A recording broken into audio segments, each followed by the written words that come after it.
Hai, kembali lagi bersama saya Citra Ignasia dalam ruang belajar bersama guru IPA dalam materi sekarang ini yaitu sistem pencernaan di kelas 8. Bercerita mengenai sistem pencernaan, tentunya kita akan membahas tentang food coma. Apa itu food coma dalam pencernaan? Ayo kita masuk. Ya, kekenyangan versus ngantuk. Kekenyangan berarti kita akan membahas semua soal makanan.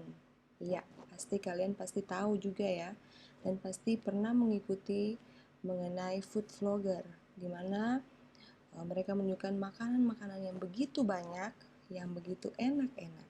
Di YouTube juga demikian. Terus acara TV yang pastinya kita sering lihat ya. Oke, dalam kekenyangan versus ngantuk, ya, kita akan membahas apa di sini. Yang pertama, sebagai pengantar kita mengenal dulu food coma itu apa, kemudian melihat tipe orang kekenyangan, dan yang ketiga mengenal rasa ngantuk sebagai dampak kekenyangan. Yang kedua, langkah bagaimana caranya, dan yang ketiga tingkat pelaksanaan, mulai dari mana. Oke, food coma, apa itu food coma? Oke, setelah makan enak dan kenyang, seseorang dikatakan masuk ke dalam keadaan food coma atau koma dalam makanan. Koma makanan atau food coma ini adalah suatu kondisi yang terjadi setelah makan makanan berat, tubuh terasa sangat lelah atau lesu dan dapat bertahan selama beberapa jam. Tipe orang kekenyangan. Kita bisa lihat dari ciri-ciri orang kekenyangan itu seperti apa. Ya, ketika mengalami episode makanan yang tidak terkontrol atau kita makan berlebihan, orang yang mengalami kalap makan ini biasanya akan merasa bersalah telah makan terlalu banyak. Iya benar ya, saking bagusnya film yang kita tonton, apalagi kita sambil makan, tidak terasa kita udah menghabiskan 2 piring besar porsi makanan. Dan nantinya akan kita sadar pas filmnya selesai, waduh ternyata saya sudah berapa kali nambah untuk makanan ini. Saking stresnya malah makan lagi. Mereka juga terkadang suka menyembunyikan makanan di tempat tidur atau mengambil makanan di kulkas secara diam-diam. Hal itu karena mereka takut ketahuan orang lain bahwa memiliki kebiasaan makan yang sangat berlebihan. Ya, tipe orang kekenyangan yang berikut yaitu membuat kita mudah ngantuk. Nah, makan hingga kekenyangan merupakan pola makan yang tidak sehat. Benar sekali. Semakin banyak makanan yang masuk, maka saluran pencernaan pun semakin bekerja keras untuk mencerna makanan yang masuk dalam mulut. Yang ketiga itu sulit untuk bernafas. Ketika kita makan makanan yang karbohidratnya terlalu banyak, maka karbon dioksida yang dihasilkan dari makanan yang masuk pun akan banyak ke dalam tubuh kita. Tubuh kita akan mengalami kelebihan karbon dioksida dan kekurangan oksigen tentunya, sehingga kita pun akan sulit untuk bernafas. Ya, mengenal rasa ngantuk sebagai dampak kekenyangan. Yang pertama itu, kita mengenal apa itu postprandial somnolence. Terbagi atas 2 kata, yaitu postprandial yang artinya setelah makan, sedangkan somnolence itu yang artinya merasa ngantuk. Ya, pas ya. Kenapa pas lapar kita galak dan kenapa udah kenyang kerasa bego? Nah, bego artinya itu udah mulai terbawa zona ngantuk. Iya.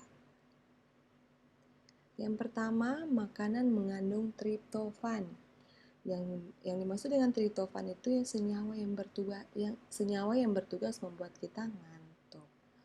Yang pertama, makan makanan yang mengandung triptofan yang berlebih, ini menurut para ahli mengatakan bahwa tidur setelah makan disebabkan karena tingkat triptofannya, yaitu L-triptofannya, yaitu asam amino yang ditemukan dalam produk susu dan daging yang tertentu.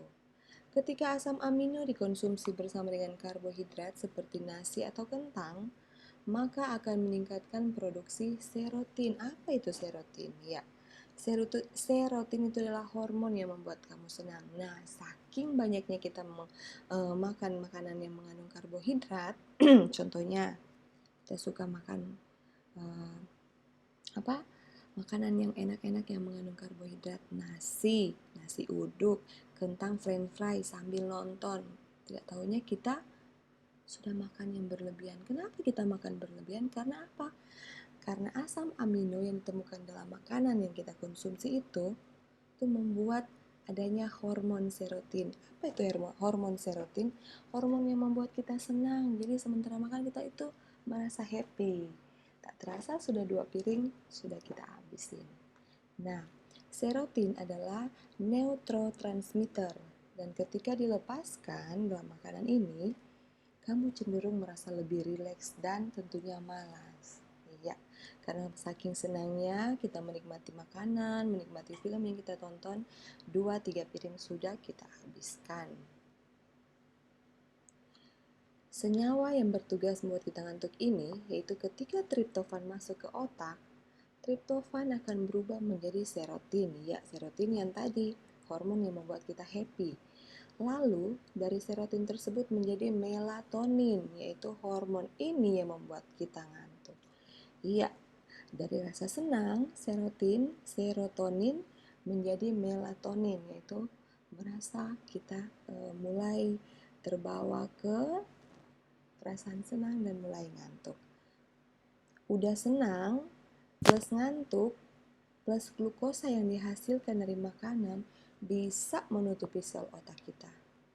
Ini yang bertanggung jawab bikin kita bangun dan tetap terjaga. Yang kedua, makan makanan tinggi lemak. Para peneliti mengatakan makan makanan tinggi lemak dan rendah karbohidrat dapat menyebabkan kantuk setelah makan. Iya, langkahnya. Bagaimana cara mengatasi koma dalam makanan atau food coma? Yang pertama, jika merasa tidak enak badan atau kembung setelah makan, minumlah teh herbal, peppermint atau menenangkan perut untuk menenangkan perut. Itu teh herbal. Yang kedua, cara lain untuk mengatasi koma makanan adalah dengan menyeimbangkan porsi makanan, yaitu menu makan sebaiknya diisi dengan sayuran, protein, karbohidrat yang seimbang, dan tentunya lemak yang sehat, yang seimbang, dan tentunya untuk tubuh kita pastinya. Yang ketiga, makan lebih sedikit yang akan membuatmu tetap nyaman setelah makan siang, terutama ketika kamu berada di kantor sementara bekerja. Yang keempat, setelah makan besar, buat dirimu tetap aktif. Jadi di saat kita sudah kalap makan, udah banyak nih kita makan, buat lagi diri kita aktif. Jangan kita cuma diam, ditiup dengan AC yang dingin, ya tentu jadilah kita ngantuk. Ya, jalan kaki ringan untuk meningkatkan sirkulasi darah dan merangsang otot-otot tubuh. Tingkat pelaksanaan mulai dari mana? Ya, pertama, memilih makanan untuk mencegah.